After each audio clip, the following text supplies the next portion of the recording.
Hi friends, welcome to a day in my life while living in Japan and visiting language school. So it's a bit hard to portray a realistic day in my life because usually my days are so packed with school and work and everything that I don't really have time to film everything that happens. But this week I have a few days off work, so I took one of those off days to film actually the day in my life. I still have to go to school. I will just comment throughout the video what would be different in a typical day with my job, so I hope that's okay for you. Of course, I get ready in the morning, I will wash my face, put on my makeup, pick out my clothes, and then usually I would start working right away, like around 6:30 kind of, until 12, because then I have to leave for school. But today it's different because, as I said, I have a day of work and I had a quick breakfast, and then, of course, because I want to be as productive as possible because we have so much things we have to study for school, I reviewed some of the vocabulary and grammar we learned in school on the Bunpro app.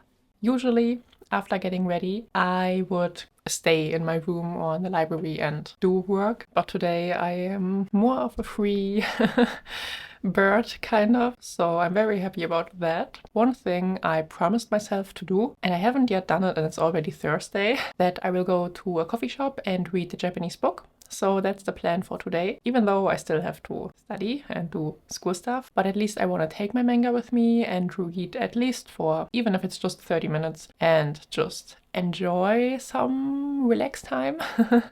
Because I feel like I haven't really been able to read a lot since I came here. And it's a bit sad because reading in Japanese is one of my favorite things to do. And of course, then I have school and I will go to school right afterwards because I don't have time to come back. So I have to pack my things now very quickly because it's already 10 and my school starts at 1. So I kind of have to hurry. So see you there. Since I live a bit further from the station, I have to take a little walk every time I want to go somewhere, but I'm really happy because the view on my walk is very nice. When I go to school, I also have to take the train, but luckily, since I usually take the train around lunchtime to school, it's mostly empty.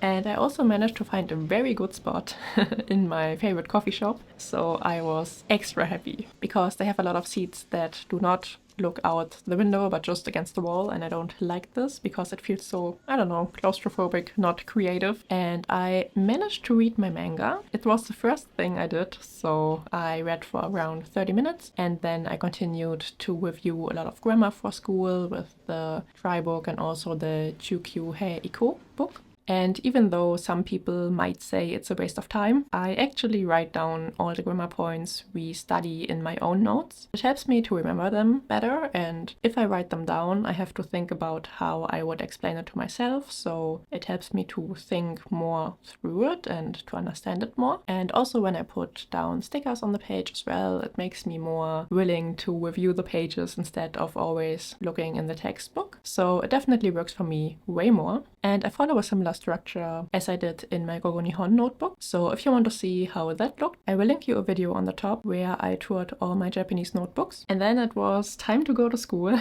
I will show you a little clip from our class, but of course I cannot film the sensei, so bear with me while you look at the ceiling.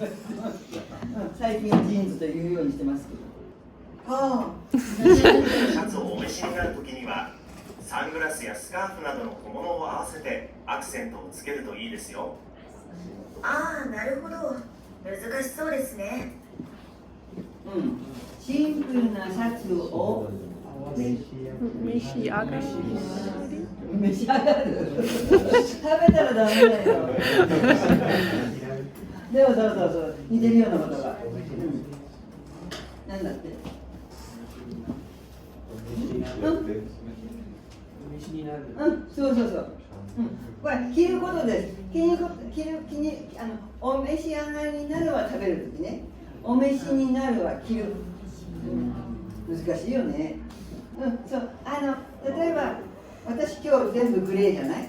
そうするとグレー一色だと寂しいなって思います。もしここにブローチをこうつけたらアクセントに、ここがちょっとこう素敵になって、アクセントになって素敵になるよとか。As you just saw, we did some shadowing with our short story book, but before we did that, we actually started our lesson with doing some dictations. So this is the sheet we always use, and every day we have 2 kanji words and 3 sentences we have to write. And this is not the actual sheet from today, because we always have to hand it in to the teacher, and then they will look at it and give us a stamp. They will just dictate. We have to write it down, obviously. And then usually we have to go up to the blackboard and then write down what we wrote, and then we will correct it together. So the teacher will randomly choose a person to write 1 kanji word and then 4 other persons to write the other words. And yeah, then we will correct it with another colored pen ourselves, hand it in to the teacher, and sometimes if you miss something, they will correct it again with red and give us a stamp, and then we will get the sheet back the next time or the next day and start again, because we start every day with dictation practice. And then after the dictation practice, we usually always use our short story book. And this was from the clip you just saw. Our teacher tried to explain us some vocabulary words that were used in the short story we read. And we're currently reading about fashion. So those were the short stories we read today. And we always first listen 1 or 2 times to one short story without looking inside the book. And then the teacher usually will give us the blank spaces. If you use the red sheet, you will not see the words, and that's what we see then on the projector, and they will ask us to say which word comes in here from just listening to the audio. And then we will go through the vocabulary words really quickly, and sometimes they explain to us what it means in Japanese. They paraphrase it or try to paraphrase it for us. Then we shadow it. So that means we listen to the audio and simultaneously talk along the audio and repeat what the audio was saying. And this works sometimes not that great, because it's very fast, especially from this book, so we are very slow still speaking sometimes. And yeah, it will get all jumbled up kind of, but it's always fun. And then we went on to the Jukyu Heiko book, and this time it was actually very chill. Usually we do a little bit more, but we are now in the 5th chapter, and it's about sleeping.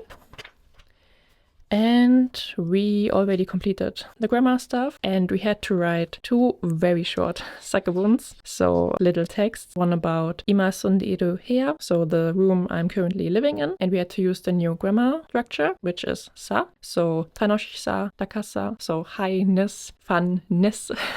And then we had to write another one with the grammar point to iyo koto da, so someone told me that, and we had to talk with our seat neighbors about what is not appropriate in our home countries and what you're not supposed to do, and then write about it. And then the teacher went around and looked at everyone's texts and corrected them, and while they corrected them, we were supposed to talk in groups of 3 about our little texts and what we like about our room, what we don't like about our room, so the first sakebon. And yeah, it was quite fun. It was very relaxing for once, so I was very happy about that. And then we also corrected the checking sheet, I believe. Yes. So this one we also had to do as homework, so we corrected that. We also did the listening exercise, so it's the same text that you read at the start of the book, this one, but the new vocabulary words are kind of blacked out and you have to fill them in yourself while listening to the audio. And yeah, that's what we did in this book. So it was very quick this time. And then we spent quite a lot of time in the try book, and we did, of course, a lot of grammar, because the try book is all about grammar. And we are currently in chapter 4, and it's mostly about grammar patterns for speaking, which is great because I finally start to understand more like what people say in shows, or like in the manga I'm currently reading, Oji-sama Toneko. I currently read the 6th volume, and I found one grammar point already in the 10 pages I read in the cafe that I knew from our class, and I was like, oh, nice. It's always very, very fun if you find grammar points in the wild that you studied before. We started with the janai, so isn't it? Like, isn't it yummy? And then the te and mitai. And basically that's all we did. I think our teacher was planning to do the other 2 grammar points as well, because we usually do like half of a half chapter because the chapter is divided into 2 parts by the book already, and we do like half of this half chapter every lesson usually we have on the try book. But I was a very difficult student today because there were so many vocabulary words in the yattemiyo, like the let's try using the grammar point exercise in the book. I didn't understand, and a lot of people also didn't understand. So we talked about all the vocabulary words and she tried to explain them to us in Japanese, and there were quite hard words like successor, and I was like, I never used successor in English. In German maybe, but yeah, it's very hard actually with the new vocabulary words that come with the try book. So I hope this gives you a good representation of what you can expect from 3.5 hours of language school. And usually, again, we do a little bit more, especially in the pink book. We usually have some grammar stuff, but because she corrected our texts today, it was very, very chill. After school, I had, of course, a little bit more time because I didn't have to work. Sometimes I also have to work after school, depending on how much hours I got in before school, because usually I work 5.5 hours a day approximately. Some days there are meetings, so I will work longer one day and then shorter the other days. Today I went shopping with a friend and I couldn't film because it was just too crowded. But afterwards we had dinner at my share house and then also studied a bit more. Here you see me actually studying a lot of kanji because we had a kanji test the next day, and I'm very happy because I actually got 20 out of 20 points, so the best mark, and I'm super proud, not gonna lie. Oh my god, I'm so tired. It's around 11:30 right now, so quite late, and I'm so tired. But that's how it usually is every day. So I finished quite late and I'm very exhausted. But yeah, it was a successful day. I hope you enjoyed having a little glimpse into what a day would look like in language school, for example. I hope you enjoyed the video. Don't forget to give it a thumbs up and also subscribe. I will see you in my next video very soon. Bye bye!